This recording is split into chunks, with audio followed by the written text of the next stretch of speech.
Selamat siang adik-adik pemakalah. Sudah hadir semua ya?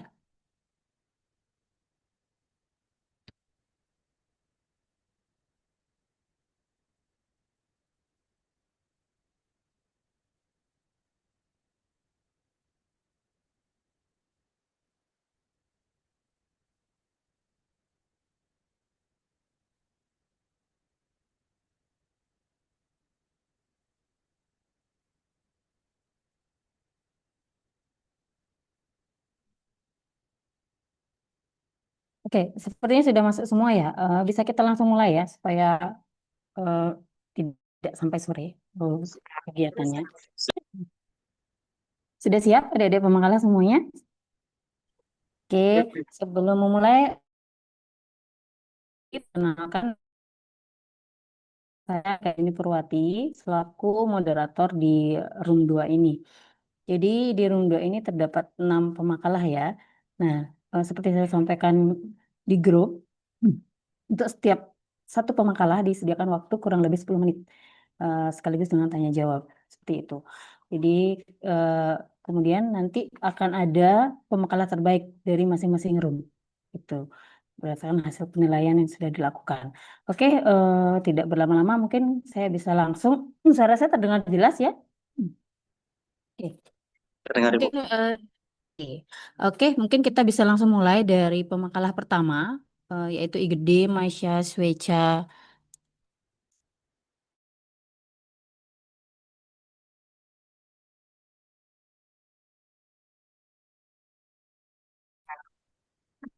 Baik, Baik. terima kasih Ibu. Mohon izin untuk share screen.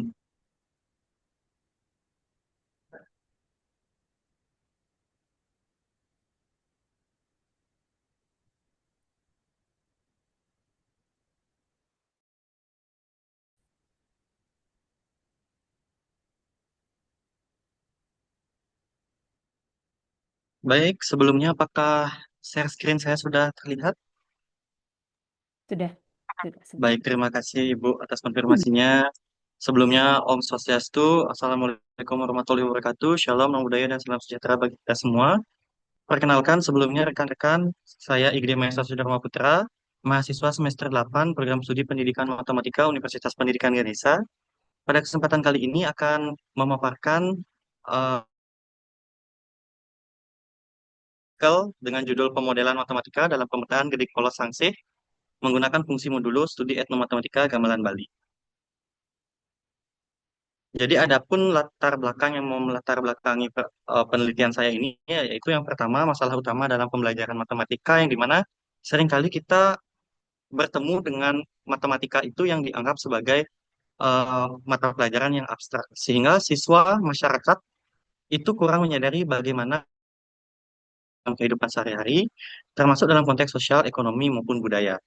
Lalu disinilah muncul peran etnomatematika, di mana etnomatematika itu ternyata menghubungkan matematika dengan seni dan budaya, sehingga konsep-konsep yang abstrak tadi dapat dilihat sebagai konsep-konsep yang lebih kontekstual dan juga konsep-konsep yang konkret yang dapat diterima oleh masyarakat. Sehingga bermodalkan etnomatematika menjadi salah satunya yang saya itu dalam kita sehari-hari yaitu budaya Bali. Yang dimana kita ketahui bahwasanya keberagaman budaya kita di negara kita itu sangatlah melimpah ruah, khususnya juga dalam kebudayaan Bali. Khususnya itu adalah dalam kesenian gamelan. Sehingga hal ini dapat membuka peluang besar untuk mengintegrasikan nilai-nilai matematika dan aktivitas budaya melalui gamelan Bali. Lalu poin yang menjadi inti kajian yang saya bawakan dalam artikel ini adalah gangsel, yaitu salah satu instrumen musik dalam ensemble gong kebiar. Yang dimana dalam permainan gangsel ini terdapat dua ketukan atau dalam istilah Balinya itu disebut dengan istilah gedik. Ada istilah gedik polos dan juga ada istilah gedik sangsi. Ibaratkan kita menyanyi, gedik polos dan gedik sangsi ini merupakan suatu teknik yang di, dimainkan untuk menghasilkan harmonisasi pada pada musik-musik Bali. Ibaratkan bernyanyi itu ada suara satu dan juga suara dua. Lalu fokus dalam fokus dan kontribusi penelitian ini yaitu mengkaji bagaimana hubungan polaritme gedik polos dan gedik sangsih untuk menemukan aturan matematis yang dapat dimodelkan, sekaligus menunjukkan bahwasanya konsep matematika itu hadir dalam praktik budaya dan dapat dimanfaatkan sebagai pembelajaran matematika yang kontekstual. Lalu metode penelitian yang saya gunakan dalam kajian ini yang pertama yaitu jika dilihat dari jenis dan pendekatan penelitian. Jadi penelitian menggunakan metode kualitatif dengan pendekatan etnografi untuk memahami kehidupan, praktik, dan makna budaya dalam Sekegong Tanjung Mekar di Banjar Kliwon Kangin. Lalu untuk subjek penelitiannya adalah Ketua Sekegong Tanjung Mekar yang berperan sebagai informan kunci dalam menjelaskan teknik permainan gangsa serta aturan pada gedik polos dan gedik sengsing. Lalu untuk teknik pengumpulan data dilakukan melalui kajian literatur, observasi langsung terhadap praktek seni, wawancara mendalam dengan informan, serta dokumentasi pada kegiatan seni. Lalu untuk fokus observasi dan wawancara difokuskan pada praktik permainan gangse untuk menggali bagaimana konsep matematika yang terkandung dalam pola permainan gedik polos dan juga gedik sangsih ini. Lalu untuk teknik analisis data, data dianalisis secara mendalam untuk mengidentifikasi dan menginterpretasikan integrasi konsep matematika dalam konteks seni tradisional yang selanjutnya digunakan sebagai dasar penarikan kesimpulan penelitian. Lalu hasil dan pembahasan dalam penelitian ini yang itu yang pertama, jadi kita mulai dengan gangsa, yang mana gangsa ini merupakan salah satu alat musik dalam ensemble gong kebiar. Lalu alat musik ini memiliki tangga nada pentatonis yang terdiri dari 5 nada, yaitu nding, ndong, ndeng, dung, ndang. Yang setiap nada ini saya notasikan dengan angka 0, 1, 2, 3, dan 4. Lalu didapatkanlah melalui hasil observasi dan wawancara didapatkan bahwasanya dalam memainkan alat musik ini terdapat 2 pemain yang sering kita kenal dengan istilah penabuh itu dibagi menjadi 2 peran, yaitu satu orang yang memainkan gedik polos dan satu orang yang memainkan gedik sangsih. Yang tujuannya adalah untuk menciptakan harmoni pada melodi yang dimainkan, sehingga melodi yang dihasilkan itu tidak monoton dan terasa harmonis saat didengar. Jadi untuk menentukan gedik sangsih dari gedik polosnya itu dapat dilakukan dengan cara memilih 3 nada di sebelah kanan dari gedik polos. Jadi seperti ini. Misalkan seorang penabuh itu memainkan gedik polosnya itu misalkan di nada keempat, maka gedik sangsihnya itu akan dimainkan ada jarak 2 nada di antara gedik polos dan gedik sangsih. Lalu ini yang akan saya cari aturannya yang bisa memetakan dari gedik polos dan gedik sangsih. Sehingga didapatkan bahwasanya gedik polos dan gedik sangsih itu dapat dipetakan melalui aturan fungsi seperti berikut, yang dimana jika M adalah nada gedik polos dan FM adalah nada gedik sangsih, yang dimana nada gedik sangsih itu selalu berada di kanan gedik polos dan N adalah banyak oktav. Jadi hubungan antara gedik polos dan gedik sangsih ini dapat dinyatakan dalam suatu pemetaan atau fungsi mendulu bercabang sebagai berikut. Jadi FM itu M plus 5 mod 5, untuk M adalah nada 3, 4, dan 5 oktav ke N. Lalu M plus 3 mod 5, untuk M adalah nada selain 3, 4, dan 5 oktav ke N. Jadi dalam permainan alat musik Bali, oktav terakhir itu di nada 3, 4, dan 0 itu pada oktav yang paling terakhir itu sudah tidak ada lagi nada di kanannya, sehingga di sini ada 2 aturan. Yang pertama untuk memetakan 3 nada terakhir dan untuk memetakan sisa nadanya. Mohon maaf, di sini ada kesalahan, seharusnya yang nada kelima ini merupakan nada ke-0. Lalu sehingga misalkan kita mempunyai suatu permainan gedik polos seperti ini, yang dimana ini merupakan salah satu musik yang sering dimainkan saat upacara keagamaan di Bali, yaitu gending gila, memiliki nada gedik polosnya seperti ini, yaitu 1, 2, 1, 2, 1, 4, 3, 2. Lalu dapat kita petakan dengan fungsi yang sudah didapat tadi, seperti yang ada di kanan. Ketika nada gedik polosnya adalah 1, sehingga kita masukkan ke dalam aturannya, sehingga kita dapat nada gedik sangsihnya itu adalah 4. Lalu kita masukkan nada gedik polosnya 2, kita dapatkan nada gedik sangsihnya 0. Begitu pula seterusnya. Lalu aturan inilah yang me- menghubungkan antara nada gedik polos dan nada gedik saksih seperti itu. Lalu selanjutnya, pada penelitian sebelumnya yang dilakukan oleh Rosmiati pada tahun 2024, telah menemukan bahwasanya alat musik gangsa itu mengandung konsep matematika yaitu barisan aritmatika pada bilah-bilahnya. Dan terdapat pola barisan pada pola ritme dalam gending yang biasa dimainkan menggunakan alat musik gangsa. Nah, dalam penelitian ini telah dikaji lebih dalam mengenai hubungan dalam teknik permainan alat musik gangsa yaitu gedik polos dan gedik sangsih yang dapat dinyatakan ke dalam suatu model matematika, khususnya ke dalam konsep fungsi modulo. Sehingga hasil penelitian ini dapat menjadi bukti bahwasanya konsep-konsep matematika itu terdapat dalam kehidupan masyarakat yang sering tidak kita sadari.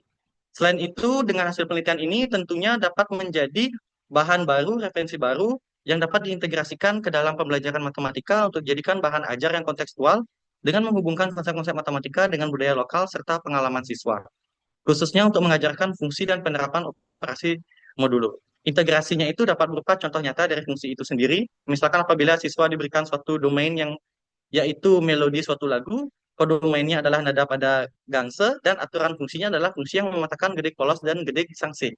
Maka siswa dapat menentukan hasil pemetaan dari gedik, gedik polos tersebut, serta menentukan range yang merupakan gedik sangsi itu sendiri. Sehingga kesimpulan dalam penelitian ini yaitu bahwasanya penelitian ini telah menunjukkan bahwasanya terdapat konsep matematika yang ditemukan dalam budaya dan dapat menjelaskan fenomena budaya yang tidak disadari oleh masyarakat. Penelitian ini juga dapat menjadi bukti bahwasanya konsep matematika yang abstrak dapat diterjemahkan menjadi pengetahuan yang lebih kontekstual dan dekat dengan kehidupan masyarakat. Penelitian ini juga dapat memperkaya cara penyajian materi-materi matematika ke dalam bahan ajar matematika yang kontekstual dan berbasis pada etnomatematika di tengah pembelajaran yang menekankan pada pendekatan deep learning yang salah satu aspeknya menuntut adanya pembelajaran bermakna. Oleh karena itu, saran dalam penelitian ini yaitu diharapkan peneliti selanjutnya dapat memperluas dan memperdalam kajian mengenai konsep-konsep matematika yang terdapat dalam alat musik gangsa atau alat musik Bali. Penelitian tidak hanya terbatas pada pemetaan gedik polos dan gedik sangse dalam permainan alat musik gangsa, namun peneliti juga dapat mengkaji mengenai teknik permainan kotekan yang merupakan pola pukulan yang saling mengisi, baik dari segi gedik polos maupun gedik sangsihnya untuk menjadi karakteristik dalam musik Bali khususnya dalam ensemble gong kebiar. Sehingga penelitian juga dapat untuk memperluas fokus pada ensemble gong biar secara keseluruhan dengan menelaah interaksi antar instrumen serta pola ritmis yang terbentuk. Hal ini memungkinkan ditemukannya representasi matematis yang lebih variatif, sehingga penelitian lanjutan juga tidak hanya sebatas untuk memperkaya pengetahuan etnomatematika Bali, tapi juga dapat memberikan kontribusi yang signifikan terhadap pengembangan bahan ajar matematika kontekstual yang berakar pada budaya lokal sekaligus memperkuat pemahaman siswa tentang keterlibatan erat antara seni, budaya, dan ilmu pengetahuan. Demikian yang bisa saya sampaikan, Ibu. Untuk selanjutnya saya serahkan kembali kepada moderator. Terima kasih.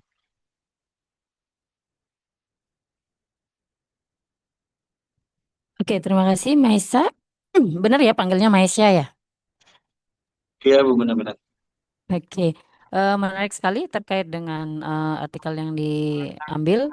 Kira-kira ada pertanyaan dari peserta lainnya? Dipersilakan.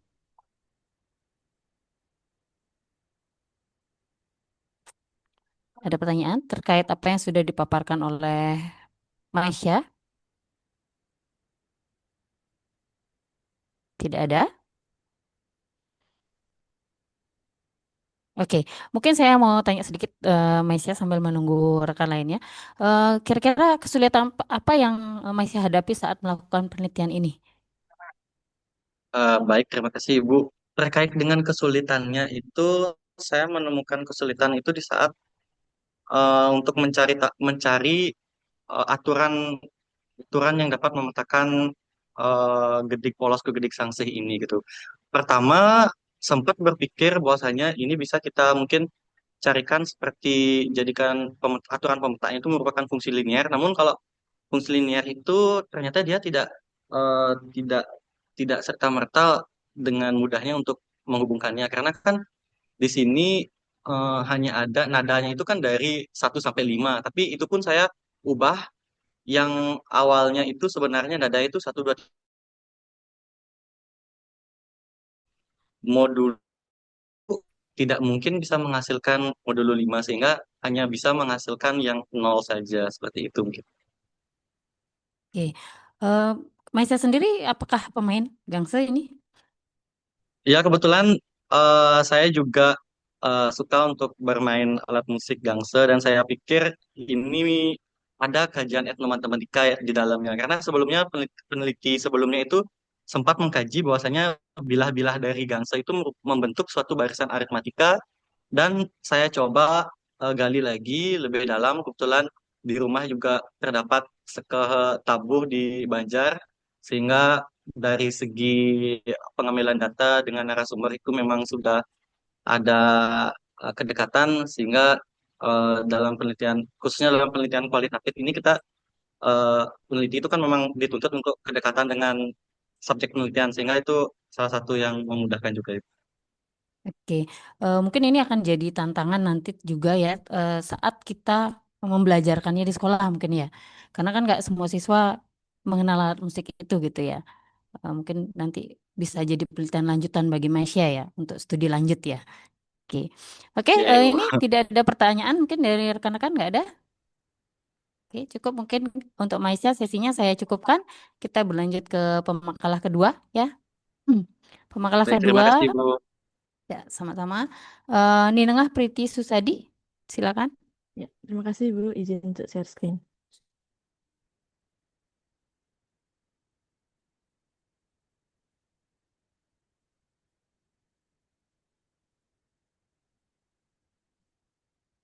Apakah sudah kelihatan ya share screen dari saya? Sudah terlihat. Ya, terima kasih. Ya, terima kasih Ibu atas waktu dan kesempatan yang diberikan kepada saya. Sebelumnya, perkenalkan nama saya Nengah Pritisadi dari Universitas Pendidikan Ganesha, jurusan Matematika, program studi S1 Pendidikan Matematika, dan saat ini sedang berada di semester 8 eh, semester 8 Undiksa seperti itu. Di sini saya akan memaparkan mengenai kajian literatur dengan judul Keterkaitan Model Discovery Learning dan Konflik Kognitif dalam Meningkatkan Kemampuan Pemecahan Masalah Matematika. Adapun latar belakang dari artikel ini yaitu pada abad ke-21 kita mengetahui bahwa pembelajaran matematika itu tidak hanya menekankan hafalan rumus tapi juga kemampuan berpikir kritis dan pemecahan masalah. Namun fakta di lapangan itu menunjukkan kemampuan pemecahan masalah siswa itu masih rendah, baik dari hasil penelitian nasional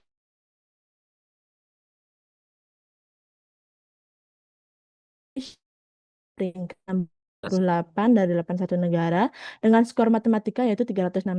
Nah, jauh di bawah rata-rata OECD. Ini menurut sumber OECD tahun 2023. Siswa di Indonesia itu umumnya berada pada level 1A, yaitu hanya mampu menyelesaikan masalah dengan konteks sederhana. Hal ini juga menunjukkan bahwa siswa masih mengalami kesulitan dalam menerapkan pengetahuan matematika untuk menyelesaikan sebuah permasalahan. Adapun penyebabnya yaitu pada pembelajaran matematika juga kurangnya eksposur siswa terhadap jenis soal non rutin. Selain itu, pembelajaran masih banyak yang berpusat kepada guru yaitu teacher center dan kurang melibatkan siswa secara aktif. Oleh karena itu, eh, diperlukan model pembelajaran yang student center seperti discovery learning dan mungkin dengan pendekatan yang akan saya bahas di sini yaitu dengan konflik kognitif. Sehingga tujuan dari artikel ini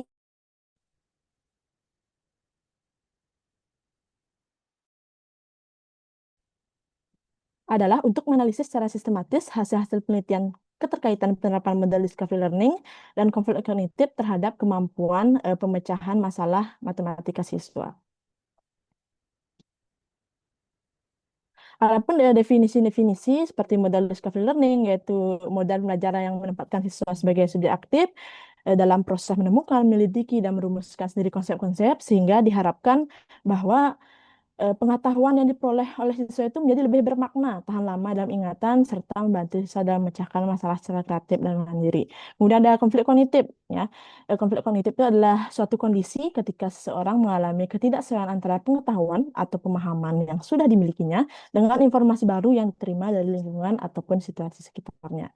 Kemudian ada kemampuan pemecahan masalah. Di sini saya mengambil indikator dari eh, indikator kemampuan penyelesaian masalah dari Polya, yaitu ada understanding the problem, devising a plan, kemudian carrying out the plan, dan looking back. Kemudian metode dari eh, artikel yang saya gunakan, yaitu jenis artikel, yaitu sebuah kajian literatur, di mana artikel ini dikumpulkan melalui Google Scholar dengan kata kunci discovery learning, konflik kognitif, dan kemampuan pemecahan masalah. Nah, saya mengumpulkan dari 68 artikel yang ditemukan mengenai kata kunci yang disebutkan, kemudian diseleksi menjadi 13 artikel dengan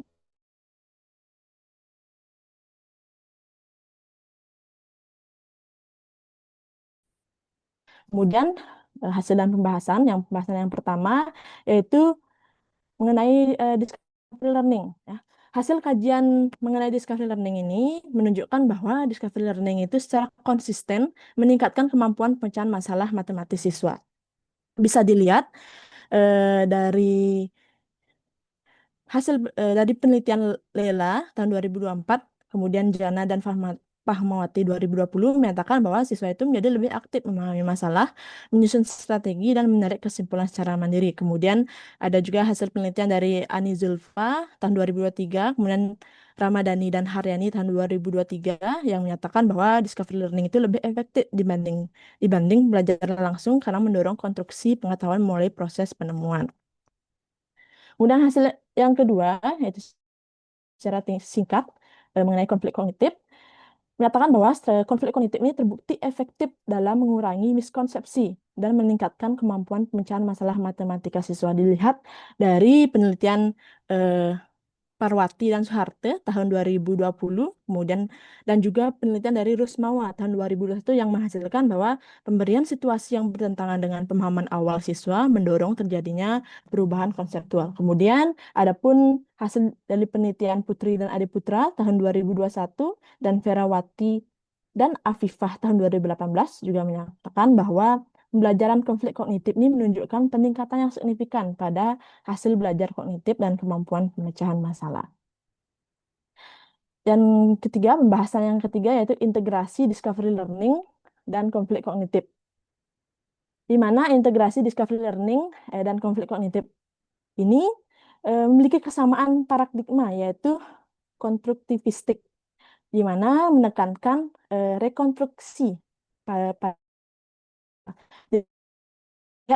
penelitian Rusmawa tahun 2021 dan Septian DKK tahun 2022 mengatakan bahwa tahap discovery learning berpotensi memunculkan konflik kognitif ketika siswa itu dihadapkan pada masalah yang tidak sesuai dengan pemahaman awalnya. Kemudian ada penelitian Amdani tahun 2023 dan Saifullah tahun 2020 menyatakan bahwa pendekatan berbasis masalah yang dipadukan dengan konflik kognitif itu lebih efektif meningkatkan kemampuan pemecahan masalah matematis dibandingkan dengan pelajaran konvensional. Adapun implikasi dari penemuan-penemuan dari artikel yang telah dikumpulkan bahwa secara teoritis discovery learning dan konflik kognitif ini sama-sama berlandaskan konstruktivisme, di mana konstruktivisme itu adalah teori belajar yang menyatakan bahwa pembelajar itu membangun pengetahuan sendiri secara aktif melalui pengalaman dan interaksi sosial, bukan hanya sekedar menerima informasi secara pasif seperti itu. Sehingga tahapan discovery learning seperti misalnya stimulation dan problem statement itu sangat berpotensi untuk memunculkan konflik kognitif. Dengan demikian, integrasi discovery learning berorientasi konflik kognitif ini dapat memperkuat proses penemuan konsep sekaligus perubahan konseptual siswa sehingga diharapkan pembelajaran itu menjadi student center atau berpusat pada siswa. Sehingga implikasinya yaitu guru perlu merancang pembelajaran dengan masalah non rutin yang menantang pemahaman awal dari siswa seperti itu. Adapun kesimpulannya, berdasarkan kajian terhadap 13 artikel tersebut, dapat disimpulkan bahwa discovery learning dan konflik kognitif ini memberikan pengaruh positif terhadap kemampuan pencarian masalah matematika siswa. Kemudian discovery learning juga mendorong aktivitas penemuan konsep, sedangkan konflik kognitif ini akan mengurangi miskonsepsi seperti itu. Sehingga integrasi keduanya itu berpotensi menjadi model pembelajaran yang lebih efektif. Sehingga perlu penelitian lebih lanjut, di mana disarankan mengembangkan dan menguji secara empiris sintak dari discovery learning yang diorientasikan dengan konflik kognitif pada berbagai materi matematika maupun jenjang pendidikan seperti SMP, SMA, ataupun SMK. Baik, demikianlah pemaparan dari saya. Untuk waktu dan kesempatan, saya kembalikan kepada moderator. Terima kasih. Baik, terima kasih. Riti ya panggilannya ya. Ya, betul, Bu Priti. Baik, rekan-rekan di room 2 ada yang mau ditanyakan terkait dengan artikel yang sudah dipaparkan oleh Priti? Silakan.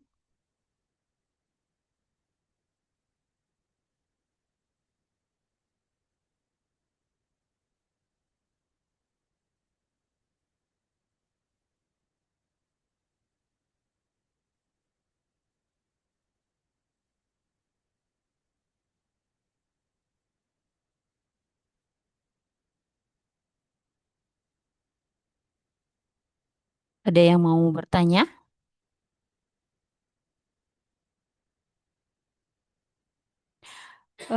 Priti, mungkin sambil menunggu penanya, kenapa tertarik untuk mengkaji dua hal ini, yaitu discovery learning dan apa ya, dan konflik kognitif? Baik, Bu, terima kasih atas pertanyaannya.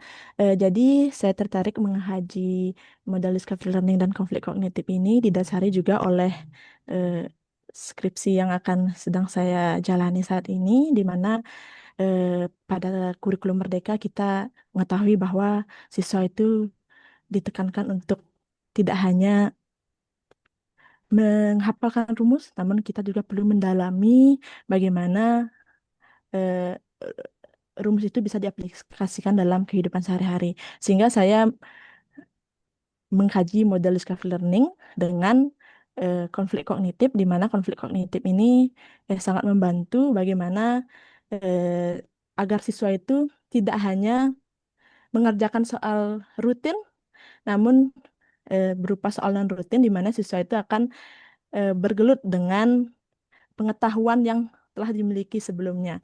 Sehingga ketika mengerjakan soal itu, maka mereka akan perlu mengingat pengetahuan ataupun materi-materi sebelumnya. Jadi ada proses-proses yang sangat bermanfaat. Jadi tidak hanya menghafal rumus dan sebagainya seperti itu, Bu. Ya. Oke. Bagaimana? Ada komentar? Tidak ada. Baik, terima kasih Priti untuk sesi presentasinya. Kita lanjut ke pemakalah selanjutnya, yaitu Iwayan Agus Dharma Putra. Dipersilakan. Izin share screen nih, Bu.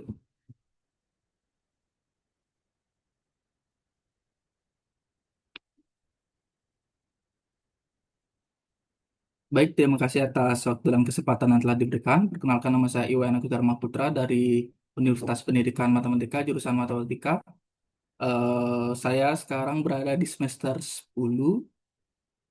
Jadi untuk artikel yang saya angkat adalah implementasi media pembelajaran ekomik interaktif berbasis pendidikan matematika realistik atau PMR untuk meningkatkan kemampuan pemahaman konsep siswa, yaitu kajian literatur sistematik. Latar belakang dari penelitian ini adalah yang pertama, perkembangan teknologi dan informasi saat ini itu mengalami kemajuan yang cukup pesat. Teknologi dan informasi dalam perkembangannya berlangsung dengan sangat cepat dan menyebabkan perubahan dan berdampak pada berbagai bidang. Salah satunya adalah bidang pendidikan.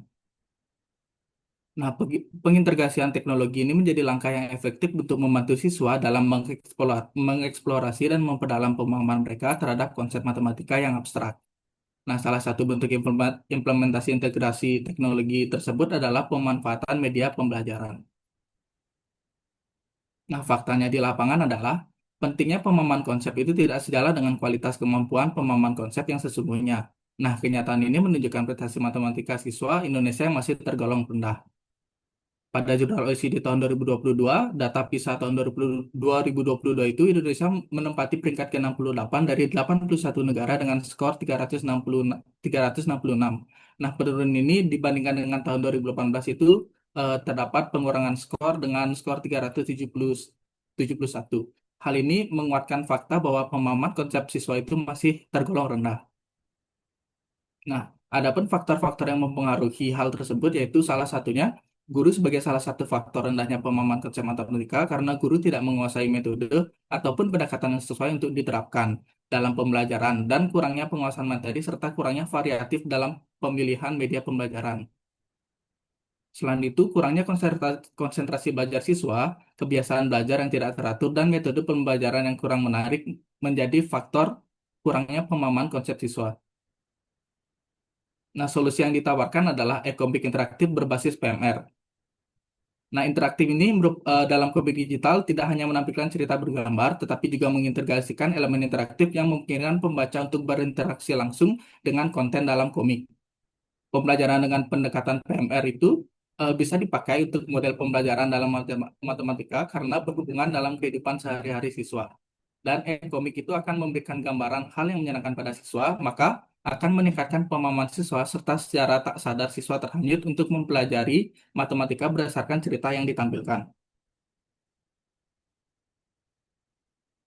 Metode penelitian dalam artikel ini yaitu penelitian ini menggunakan pendekatan deskriptif analitis dengan metode kajian literatur sistematik atau SLR untuk mengkaji secara mendalam implementasi media, pembelajaran e-komik interaktif serta kontribusi terhadap peningkatan kemampuan pemahaman konsep siswa. Prosedur yang dilakukan untuk melakukan pengumpulan data yaitu yang pertama identifikasi kata kunci dengan kata kuncinya yaitu e-komik, digital pembelajaran, media pembelajaran digital, PMR, kemampuan pemahaman konsep, dan SLR. Nah, langkah yang kedua itu penyaringan atau screening terhadap literatur berdasarkan relevansi dengan topik penelitian, tahun publikasi, dan kredibilitas dan indeks jurnal. Dan yang ketiga yaitu ekstraksi data di mana setiap artikel dianalisis berdasarkan tujuan, metode, hasil, serta kesimpulan penelitian.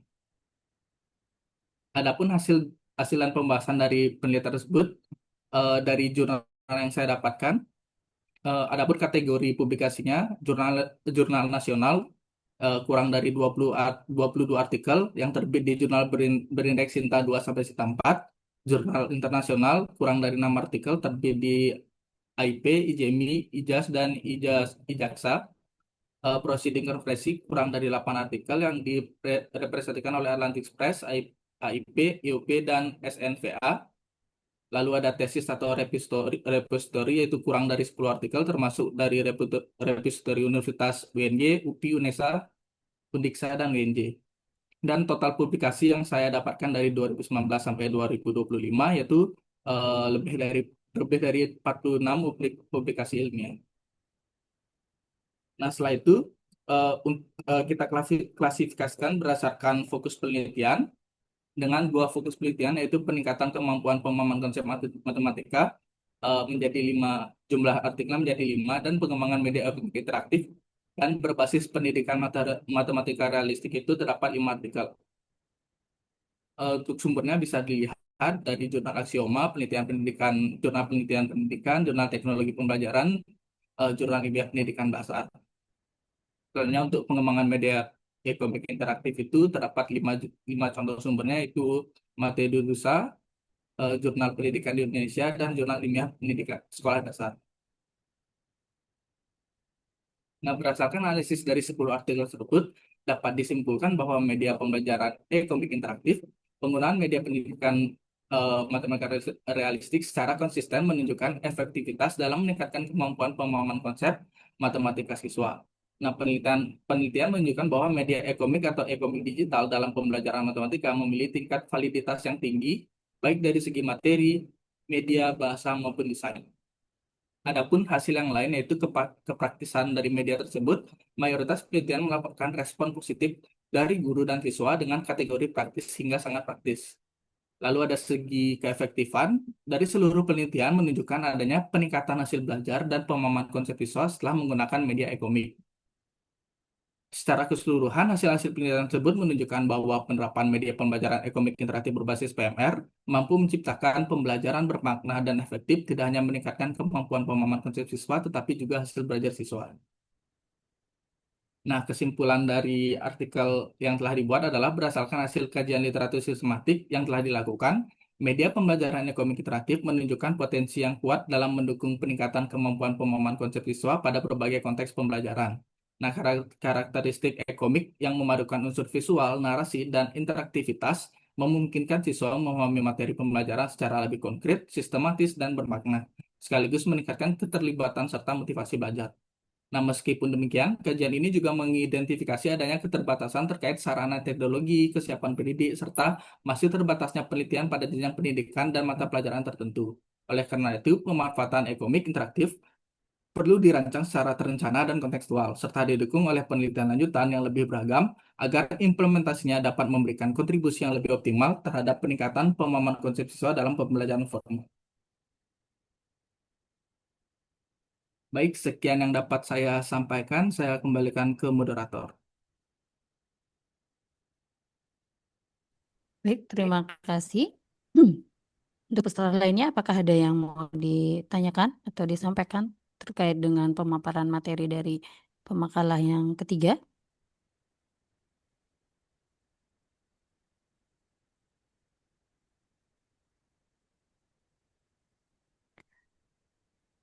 Apakah ada?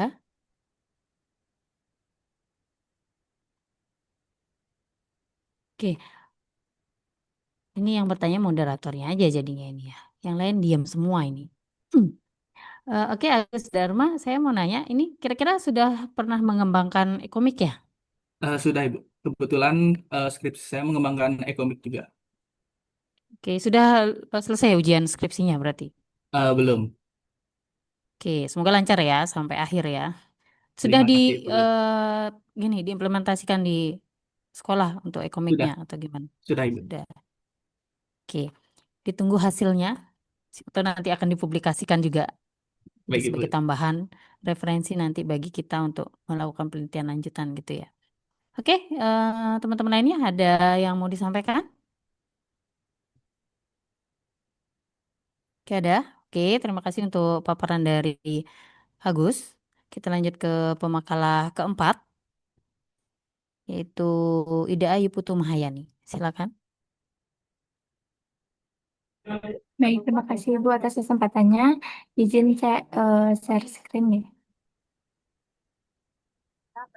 Dalam membentuk pola pikir siswa, berpikir kreatif dan berpikir kritis. Namun berdasarkan hasil kita tahun ini motivasi siswa Indonesia hanya mencapai 396 yang masih berada di bawah rata-rata yang sebesar. Baik, apakah sudah terlihat nih Ibu? Sudah. Silakan.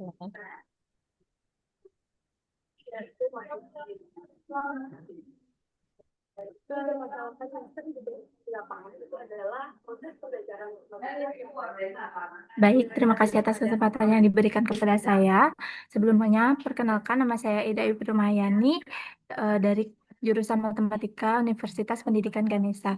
Nah, di sini saya akan memaparkan hasil dari kajian literatur dengan judul Masalah Kontroversial untuk Meningkatkan Penalaran dan Berpikir Kritis Matematis Siswa. Yang dimana penelitian ini menggunakan pendekatan sistematik literatur review yang bertujuan untuk mengkaji bagaimana peran masalah atau isu-isu kontroversial dalam pembelajaran matematika terhadap pengembangan kemampuan berpikir tingkat tinggi siswa, khususnya penalaran dan berpikir kritis matematis. Nah, di era abad ke-21 ini dan revolusi industri 4.0, peserta didik peserta didik dituntut untuk memiliki kemampuan berpikir tingkat tinggi.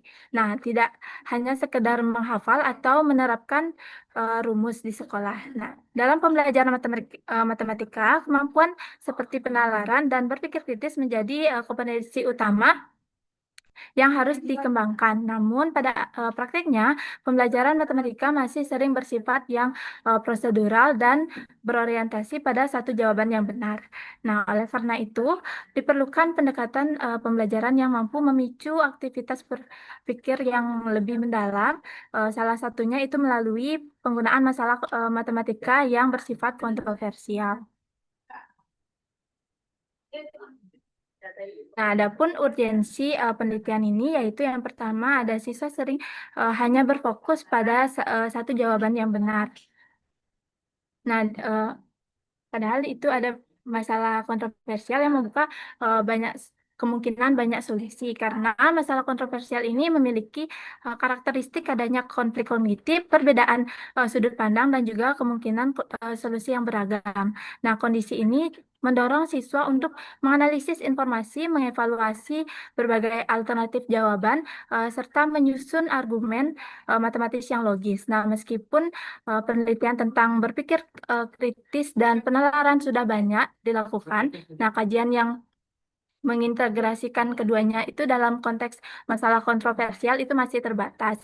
Nah, inilah yang menjadi urgensi dilakukan penelitian ini, yaitu untuk menyajikan sintesis konseptual yang lebih komprehensif.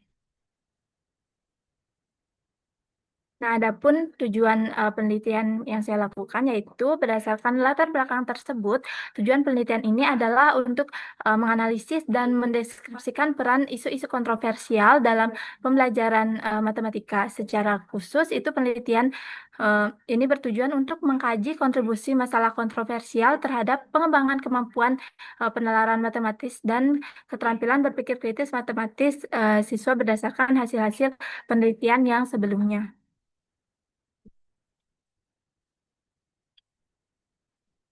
Nah, berikut adalah metode penelitian yang saya gunakan, yaitu pada penelitian ini menggunakan metode sistematik literatur review dengan pendekatan kualitatif deskriptif, di mana sumber data penelitiannya itu berasal dari 15 artikel nasional yang dipublikasikan dalam rentang tahun 2020 hingga tahun 2025.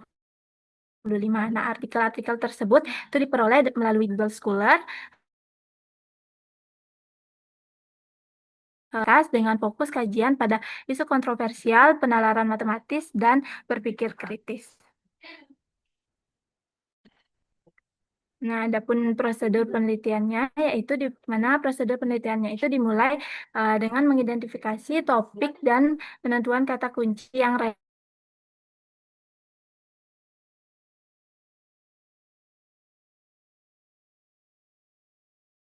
inklusi seperti kesesuaian topik, tahun publikasi, dan kelengkapan artikelnya. Nah, di mana artikel yang terpilih kemudian dianalisis secara tematik untuk mengidentifikasi pola temuan. Nah, sebelum akhirnya disintesis secara deskriptif untuk menjawab tujuan penelitiannya. Nah, adapun hasil dari penelitiannya ini yaitu yang pertama hasil penalaran matematisnya, yaitu menunjukkan bahwa masalah kontroversial itu berperan signifikan dalam meningkatkan penalaran matematis siswa, di mana masalah ini mendorong siswa melalui tahapan berpikir kritis seperti eksplorasi, kontradiksi, refleksi, dan klarifikasi. Siswa tidak hanya menetapkan prosedur, tetapi juga mengevaluasi berbagai alternatif solusi dan mempertimbangkan konsistensi logis dari jawaban yang diberikan. Dengan demikian, penalaran yang berkembang itu bersifat dalam konseptual dan lebih konseptual dan mendalam. Lalu untuk hasil bagian berpikir kritis matematis itu masalah kontroversial juga terbukti efektif dalam mengembangkan keterampilan berpikir kritis matematis, di mana beberapa penelitian menunjukkan bahwa penyelesaian masalah kontroversial mengaktifkan seluruh indikator berpikir kritis seperti model ideal, yaitu ideal itu ada interpretasi, diagnosis, evaluasi, dan logika, di mana siswa dilatih untuk mengidentifikasi masalah, menganalisis strategi penyelesaian, mengevaluasi argumen, dan juga serta melakukan refleksi dan perbaikan terhadap jawabannya sendiri. Nah, adapun pembahasannya yaitu secara teoritis, temuan ini sejalan dengan teori konstruktivisme Piaget, di mana konflik kognitif menjadi pemicu terjadinya perubahan konseptual. Selain itu, diskusi dan debat yang muncul dalam penyelesaian masalah kontroversial juga mendukung pandangan Vygotsky tentang pentingnya interaksi sosial dalam pembelajaran. Nah, dengan demikian, masalah kontroversial tidak hanya berfungsi sebagai alat evaluasi, tapi juga sebagai strategis pedagogis yang efektif. Yang berikutnya yaitu implikasi dalam pembelajaran matematika, di mana guru itu perlu merancang pembelajaran yang menghadirkan masalah-masalah dengan potensi kontroversial, karena pembelajarannya itu sebaiknya difokuskan pada diskusi yang terbuka, argumentasi matematis, dan refleksi. Di mana pendekatan ini itu sejalan dengan pengembangan kompetensi abad ke-21 seperti berpikir kritis, komunikasi, dan kolaborasi yang dapat meningkatkan keterlibatan siswa dalam pembelajaran matematika. Nah, berikut adapun kesimpulan dari penelitian yang saya lakukan, yaitu berdasarkan hasil tinjauan literatur review, itu dapat disimpulkan bahwa isu-isu kontroversial efektif dalam meningkatkan kemampuan penalaran dan berpikir kritis matematis siswa. Masalah kontroversial itu mendorong siswa untuk menganalisis, mengevaluasi, dan menarik kesimpulan secara logis dan reflektif. Oleh karena itu, integrasi masalah kontroversial dalam pembelajaran matematika inovatif yang relasi memiliki peluang besar untuk dikembangkan lebih lanjut. Baik, sekian yang dapat sampaikan. Mohon maaf jika ada salah kata. Saya kembalikan ke moderator. Terima kasih. Terima kasih. Bagaimana rekan yang lain? Ada yang mau ditanyakan? Ya, silakan Madidita Pramudia. Baik, Ibu, terima kasih atas kesempatan yang telah diberikan kepada saya. Sebelumnya, perkenalkan nama saya Madidita Pramudia. Jadi, seperti yang sudah dijelaskan Dayu sebelumnya, bahwa dengan menggunakan masalah kontroversial itu uh, dianggap dapat meningkatkan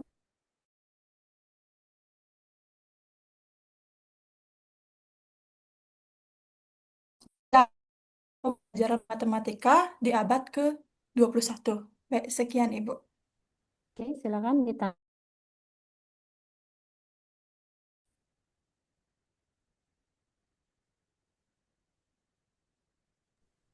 Baik, terima kasih atas pertanyaannya. Izinkan saya menjawab, yaitu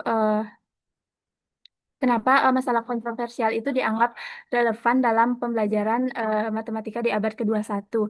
Itu karena masalah kontroversial ini mampu melatih siswa menghadapi persoalan nyata yang bersifat kompleks dan menuntut pemikiran tingkat tinggi. Jadi melalui isu-isu yang memiliki berbagai sudut pandang, itu dapat mendorong siswa itu untuk menganalisis data, mengevaluasi argumen, serta membuat keputusan yang didasarkan pada penalaran yang sistematis dan matematis gitu. Jadi pembelajaran seperti ini tidak hanya mengembangkan kemampuan berpikir kritis, tapi juga meningkatkan literasi matematika, karena siswa itu belajar melihat bagaimana sih konsep matematika itu digunakan untuk memahami dan menyelesaikan persoalan yang lebih tingkat tinggi seperti itu. Mungkin sekian yang dapat saya sampaikan. Bagaimana, Dita? Baik, Ibu. Terima kasih untuk Dayu karena sudah memberikan tanggapan. Baik. Oke, ada lagi rekan yang lainnya? Oke, Dayu, kira-kira saat melakukan kajian itu menemukan nggak terkait dengan em, masalah kontroversial ini dengan kaitannya dengan kecemasan matematika? Ada nggak kajian terkait itu? Apakah semua hanya berkaitan dengan penalaran, berpikir kritis? Ada nggak kaitan dengan kecemasan mungkin, dengan kepercayaan diri? Ada nggak kira-kira? Izin menjawab, Ibu. Jadi untuk sebelumnya itu belum pernah sih saya melihat untuk eh, kajian yang membahas masalah kontroversial itu yang terkait dengan kecemasan siswa nih ke Ibu. Karena kan masalah kontroversial ini untuk meningkatkan berpikir tingkat tinggi gitu. Jadi eh, mungkin kalau untuk ke masalah kecemasan siswa itu belum ada yang berhubungan dengan masalah kontroversial yang kayak dulunya. Itu. Terima kasih. Oke, terima kasih. Mungkin bisa jadi salah satu ide untuk melakukan penelitian lanjutan ya. Jadi kaitan masalah kontroversial dari aspek psikologi mungkin ya, gitu kan. Kita juga bisa tahu kira-kira ini bisa menurunkan kecemasan apa malah menumbuhkan kecemasan. Kadang aja udah merasa cemas gitu ya. Itu mungkin apalagi dengan mungkin diberikan masalah kontroversial kira-kira gimana gitu. Itu mungkin akan menarik ya mungkin bagi rekan-rekan yang ada di room ini untuk melakukan kajian lanjutan mungkin ya nantinya gitu. Jika ingin studi lanjut mungkin bisa jadi. Mungkin ada yang mau melanjut ke S2-nya mungkin nanti bisa dijadikan studi lanjut gitu. Itu aja sih cuman saya kira mungkin ada yang mengkaji dari aspek psikologinya mungkin ya. Jadi belum ada mungkin. Oke, terima kasih untuk Dayu. Kita lanjut ke pemakalah yang kelima ya. Dita Pramudia. Ya, silakan. Baik, Ibu, terima kasih atas kesempatan yang telah diberikan. Izin untuk share screen.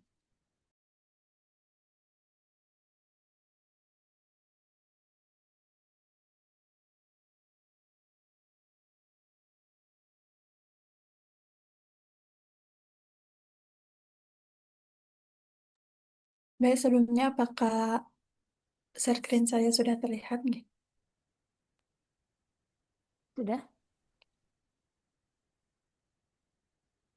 Baik, Om Swastiastu. Assalamualaikum warahmatullahi wabarakatuh. Salam sejahtera bagi kita semua.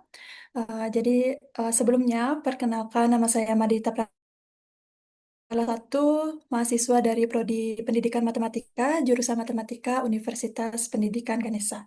Eh, Mohon maaf, ini ke judulnya salah seharusnya judul artikel. Jadi pada artikel yang telah saya susun dengan judul analisis kesalahan siswa dalam menyelesaikan soal kontekstual SPLDEP ditinjau dari kemampuan pemecahan masalah matematika. Adapun latar belakang dari penelitian artikel yang telah saya susun, di mana matematika memiliki peran penting dalam mengembangkan kemampuan logis, kritis, dan sistematis dalam pembelajaran matematika, memahami konsep, tetapi juga Dan mampu menerapkannya pada permasalahan nyata, terutama dalam bentuk soal kontekstual. Untuk dapat menyelesaikan soal seperti ini, siswa harus memiliki kemampuan pemecahan masalah, karena kemampuan pemecahan masalah memungkinkan mereka menghubungkan informasi dari kehidupan sehari-hari ke dalam eh, model matematika yang tepat. Pendekatan pembelajaran berbasis konteks sangat membantu proses ini, di mana ketika materi dikaitkan dengan situasi yang dekat dengan kehidupan siswa, pemahaman mereka menjadi lebih bermakna. Penelitian sebelumnya menunjukkan bahwa kemampuan memahami konteks sangat berpengaruh terhadap belajar matematika, termasuk dalam menyelesaikan soal SPLDV. Pada materi SPLDV, siswa dituntut untuk menampilkan informasi, memahami hubungan antar variabel, serta menyusun model matematika yang benar. Namun, dari berbagai penelitian mengungkapkan bahwa siswa masih sering mengalami kesalahan, baik dalam memahami soal, membuat model persamaan, kemudian melakukan perhitungan, di mana kesalahan tersebut bisa berasal dari lemahnya penguasaan konsep, kurang teliti, dan keterbatasan metagonitif atau miskonsepsi yang tidak tersadari. Kemudian, kemampuan metakognitif juga menjadi faktor penting dalam pemecahan masalah. Siswa yang tidak terbiasa merencanakan langkah, memantau proses berpikir, atau memeriksa kembali jawaban biasanya lebih sering melakukan kesalahan. Selain itu, miskonsepsi yang tidak ditangani dapat bertahan lama dan mempengaruhi materi berikutnya. Analisis kesalahan diperlukan untuk mengetahui jenis kesalahan apa yang dilakukan siswa dan apa penyebabnya. Penelitian-penelitian sebelumnya juga menunjukkan bahwa perbedaan kemampuan pemecahan masalah berpengaruh pada variasi kesalahan yang muncul. Siswa berkemampuan sedang dan rendah lebih sering mengalami kesalahan konseptual dan prosedural. Dalam penelitian ini, analisis kesalahan menggunakan kerangka Castellan atau teori Castellan yang mengelompokkan kesalahan menjadi 3 jenis. Yang pertama yaitu kesalahan konseptual, kemudian yang kedua prosedural, dan yang ketiga adalah kesalahan teknik. Soal SPLDV yang berbentuk kontekstual memerlukan interpretasi yang tepat terhadap informasi sehingga setiap tahap berpotensi memunculkan kesalahan jika siswa tidak memahami konsep atau strategi penyelesaian. Berdasarkan berbagai temuan tersebut, penelitian ini penting dilakukan untuk mendeskripsikan secara detail bentuk kesalahan siswa dalam mengerjakan soal kontekstual SPLDV yang ditinjau dari kemampuan pemecahan masalah matematika siswa. Hasil penelitian ini diharapkan dapat membantu guru memahami proses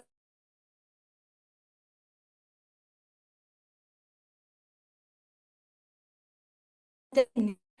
Yang pertama, bagaimana eh, yaitu bagaimana jenis kesalahan yang dilakukan siswa dalam menyelesaikan soal kontekstual pada materi SPL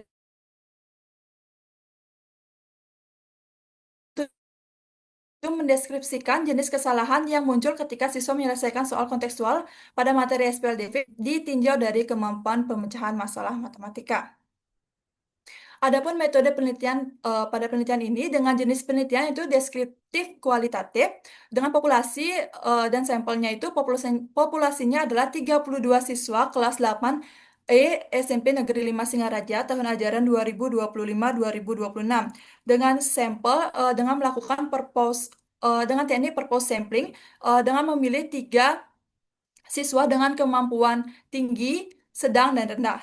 Kemudian untuk instrumen penelitian adalah soal uraian kontekstual SPLDV dan pedoman wawancara. Dengan teknik penelitian yaitu tes tulis dan wawancara. Kemudian untuk analisis data yaitu dengan pengumpulan data, kemudian reduksi, penyajian datanya, kemudian terakhir adalah kesimpulan.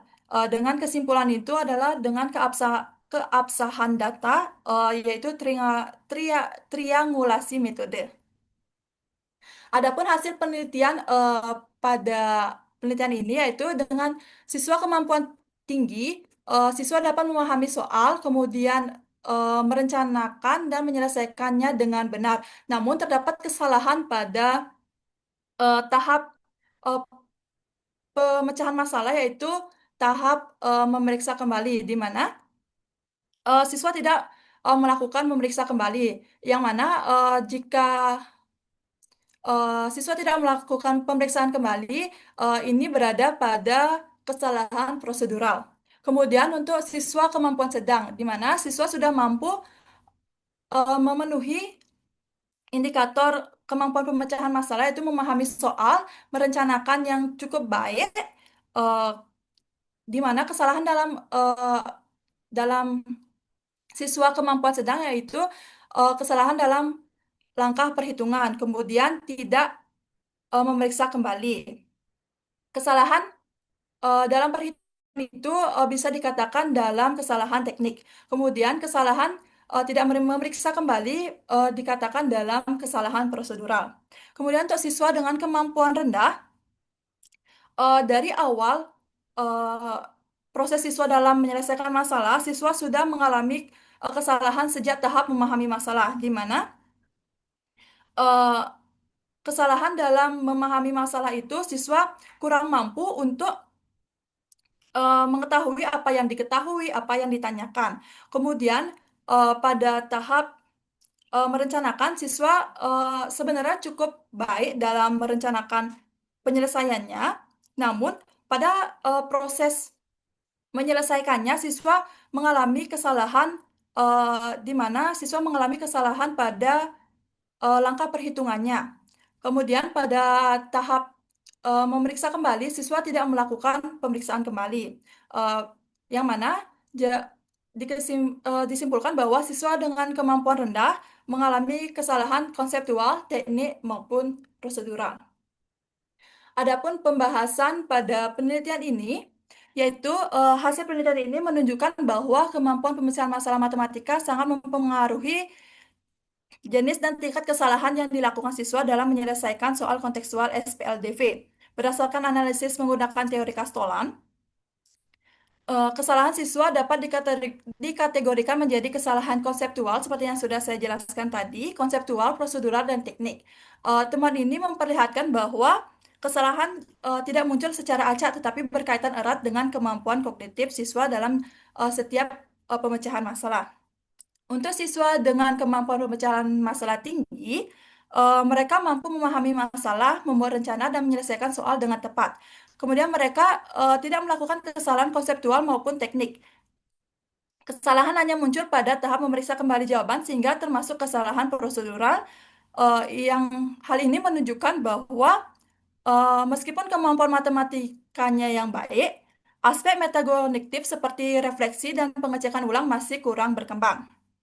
Kemudian, untuk siswa dengan berkemampuan sedang menunjukkan pemahaman yang cukup baik terhadap soal dan mampu menyusun model matematika dengan benar. Namun, kesalahan muncul pada tahap penyelesaian dan memeriksa kembali. Kesalahan hitung yang dilakukan termasuk kesalahan teknik. Kemudian, sedangkan tidak melakukan evaluasi atau memeriksa kembali di akhir, termasuk kesalahan prosedural. Hal ini menunjukkan bahwa ketelitian dan kebiasaan refleksi masih menjadi tantangan bagi siswa berkemampuan rendah. Eh, Kemudian, adapun kesimpulan dari penelitian ini, yaitu semakin rendah kemampuan pemecahan masalah matematika, maka semakin banyak jenis kesalahan yang dilakukan oleh siswa. Kemudian, untuk kemampuan tinggi hanya berada pada kesalahan prosedural. Kemudian untuk kemampuan sedang, kesalahan yang dilakukan adalah kesalahan teknik dan prosedural. Kemudian untuk kemampuan rendah, kesalahan yang dilakukan adalah konseptual, teknik, dan prosedural secara bersamaan. Kemudian perlunya pembelajaran menekankan pada konsep ketelitian dan kebiasaan memeriksa jawaban. Adapun saran dalam penelitian ini di mana guru harus menekankan latihan pemahaman konteks dan memodelkan masalah SPLDV. Kemudian penyediaan bimbingan pada tahap merencanakan dan mengevaluasi jawaban, dan yang terakhir adalah penelitian ini selanjutnya dapat memadukan analisis kesalahan dengan strategi pembelajaran lain, misalkan dengan model ataupun dengan berbantuan LKPD. Baik, sekian presentasi dari saya. Mohon maaf jika terdapat kesalahan kata. Saya kembali ke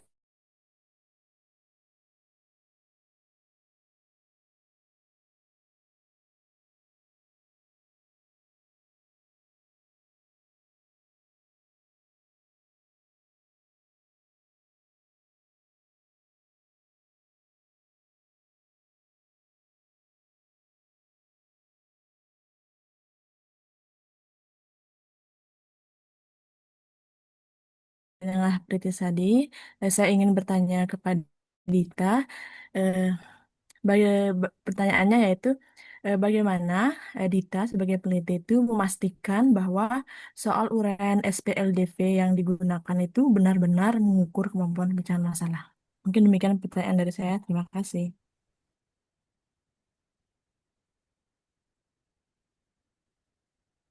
Silakan tanggapannya.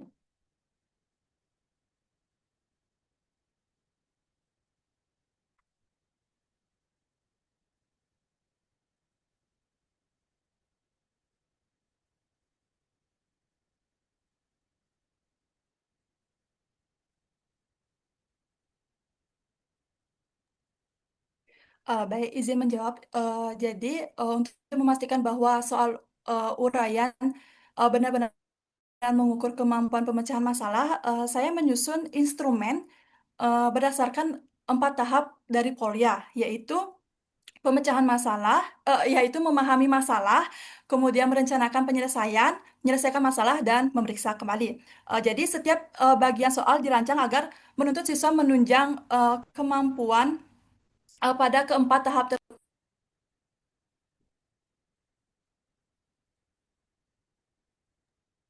Mohon maaf, Dita masih mute, Dita. Baik, mohon maaf. Baik, saya jelaskan. Jadi, izin menjawab. Untuk memastikan bahwa soal uraian yang saya berikan kepada siswa itu benar-benar mengukur kemampuan pemecahan masalah, saya menyusun instrumen berdasarkan 4 tahap Polya, yaitu memahami masalah, merencanakan penyelesaian, dan menyelesaikan masalah, serta memeriksa kembali. Jadi setiap bagian soal itu akan saya rancang agar menuntut siswa menunjang kemampuan pada 4 tahap Polya tersebut.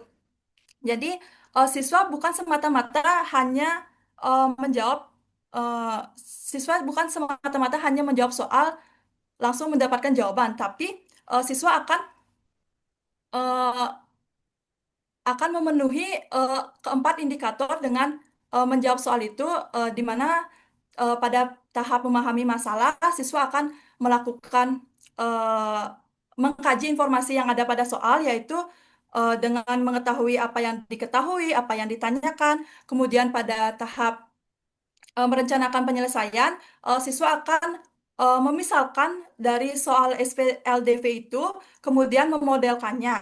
Nah, kemudian pada tahap penyelesaiannya, siswa akan menyelesaikan masalah dengan berbagai metode yang mereka tahu. Kemudian pada saat memeriksa kembali itu,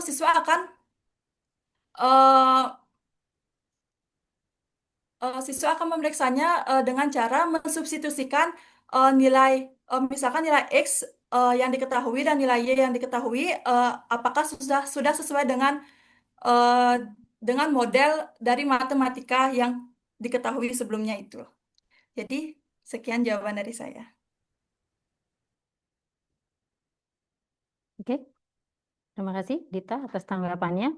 Baik, terima kasih untuk penyajian dari Dita dan pertanyaan dari Priti. Kita lanjut ke pemakalah terakhir, yaitu Arya Bagaskara. Silakan. Izin Ibu untuk share screen PPT-nya.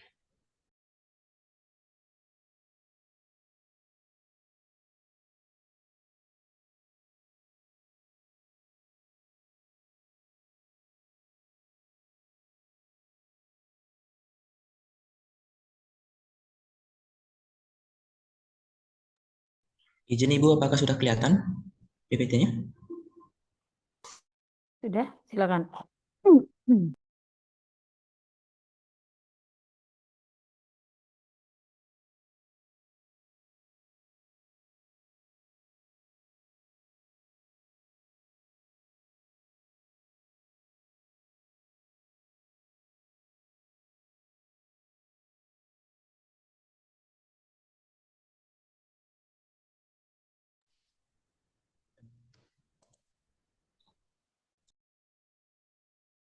Seluruh peserta pemakalah, pada kesempatan ini kami akan mempresentasikan artikel berjudul Implementasi Pembelajaran Menyenangkan dalam Kegiatan Belajar di SD Negeri 9 Paguyangan. Sebelumnya, perkenalkan saya Anggita dan rekan saya yaitu Arya Bagaskara. Nah, di sini ada 4 pokok pembahasan yang akan kami bahas, yaitu yang pertama adalah latar belakang, kedua tujuan penelitian, ketiga metode penelitian, dan 4 yaitu hasil dan pembahasan. Yang pertama ada latar belakang.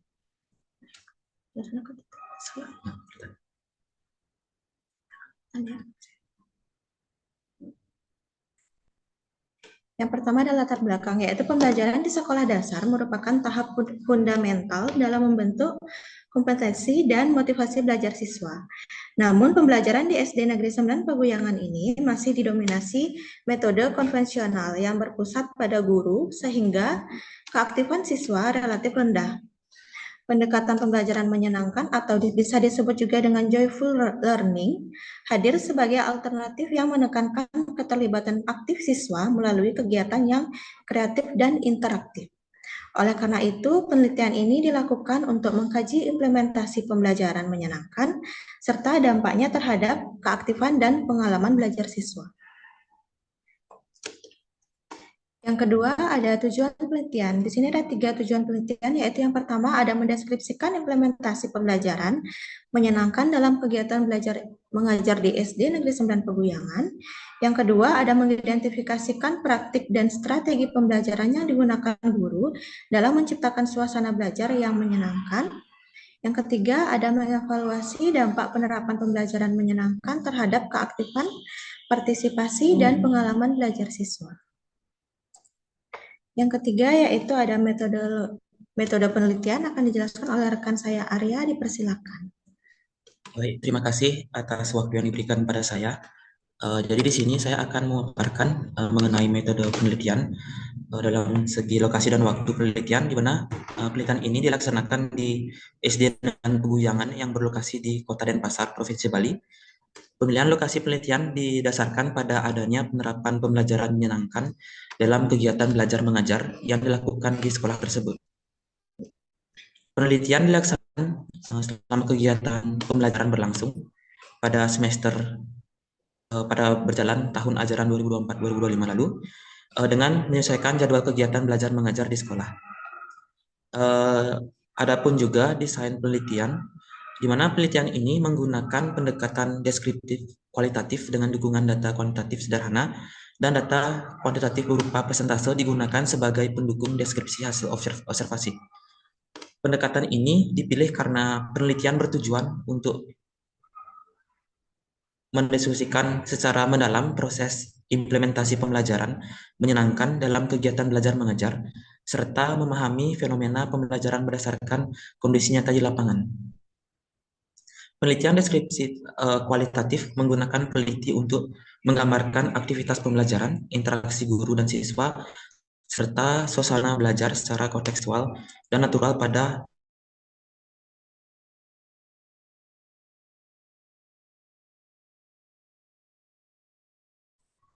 Adapun sumber data, di mana sumber data dalam penelitian ini terdiri atas data primer dan data sekunder.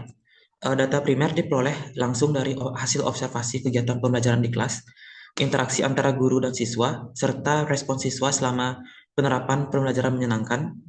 Sedangkan data sekunder diperoleh dari dokumen pendukung seperti perangkat pembelajaran, bahan ajar, media pembelajaran, foto kegiatan, serta catatan refleksi selama pelaksanaan pembelajaran. Penggunaan berbagai sumber data dilakukan untuk memperkuat keabsahan temuan penelitian melalui triangulasi melalui sumber dari Sutrina D. et al. 2020.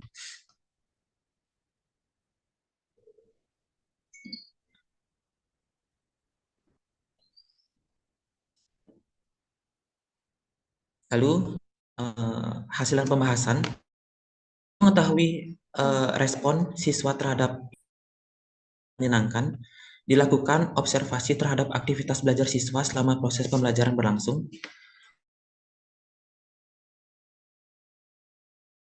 Dengan menghitung persentase keterlibatan siswa pada setiap kategori respon, di mana rekapitulasi hasil observasi respon siswa disajikan pada tabel yang saya paparkan pada PowerPoint. Yaitu di mana kategori respon siswa itu terdapat 3, sangat aktif dan cukup aktif, dengan jumlah siswa 32 siswa dengan total keseluruhan persentase 100%.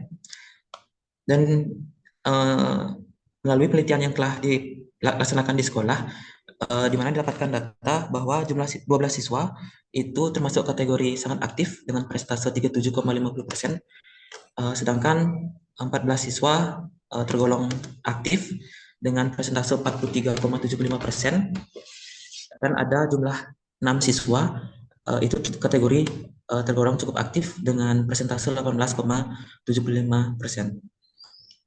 Nah, untuk memperjelas distribusi respon siswa,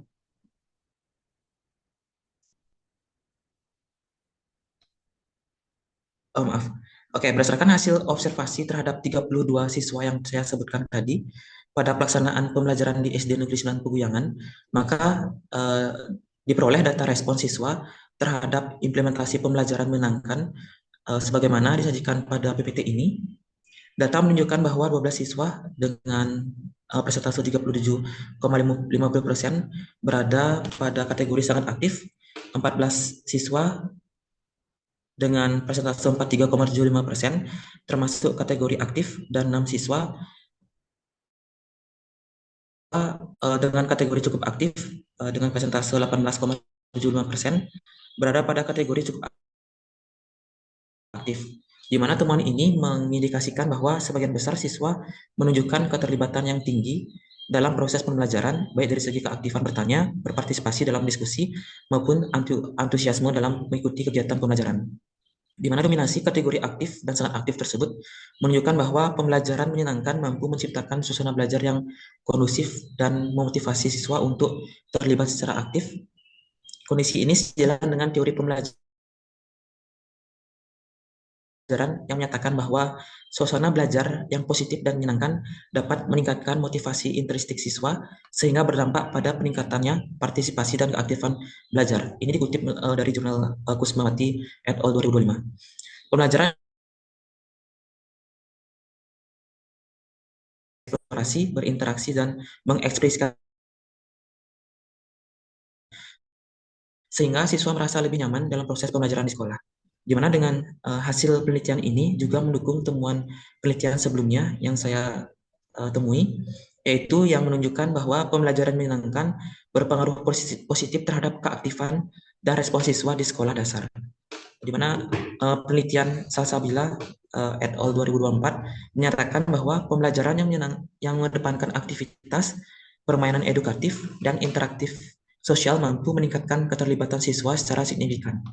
Selain itu, ada juga sebuah penelitian dari Wahyuni 2022 menemukan bahwa penerapan pembelajaran menyenangkan dapat meningkatkan perhatian dan minat belajar siswa yang tercermin dari meningkatnya partisipasi aktif siswa selama proses pembelajaran berlangsung. Meskipun demikian, masih terdapat sebagian siswa yang berada pada kategori cukup aktif. Hal ini menunjukkan bahwa tidak semua siswa merespon pembelajaran dengan tingkat keaktifan yang sama. Perbedaan karakteristik siswa seperti kepercayaan diri, kemampuan awal, dan gaya belajar menjadi faktor yang mempengaruhi variasi respon tersebut.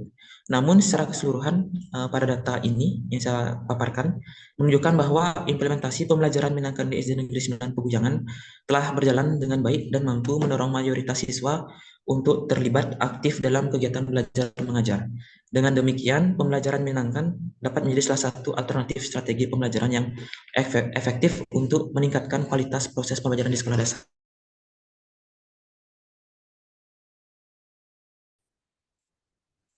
Baik, kesimpulannya, di mana penelitian ini bertujuan untuk mendeskripsikan implementasi pembelajaran menyenangkan dalam kegiatan belajar mengajar di SD Negeri 9 Pegujangan.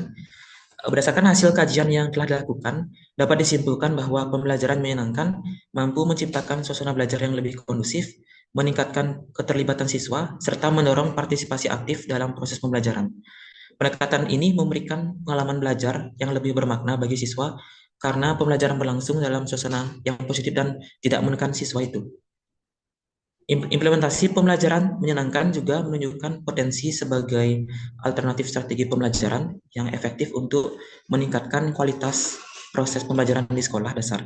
Oleh karena itu, pembelajaran yang menyenangkan disarankan untuk terus dikembangkan dan diterapkan secara berkelanjutan dengan memperhatikan karakteristik siswa dan konteks pembelajaran. Dan harapannya untuk penelitian selanjutnya itu dapat mengkaji implementasi pembelajaran menyenangkan dengan cakupan yang lebih luas atau mengaitkannya dengan peningkatan hasil belajar dan aspek efektivitas siswa secara lebih mendalam.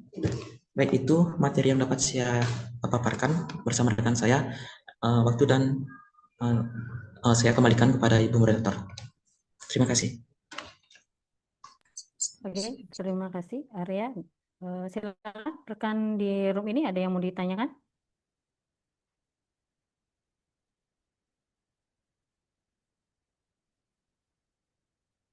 Ada? Arya, pembelajaran menyenangkan seperti apa yang diterapkan?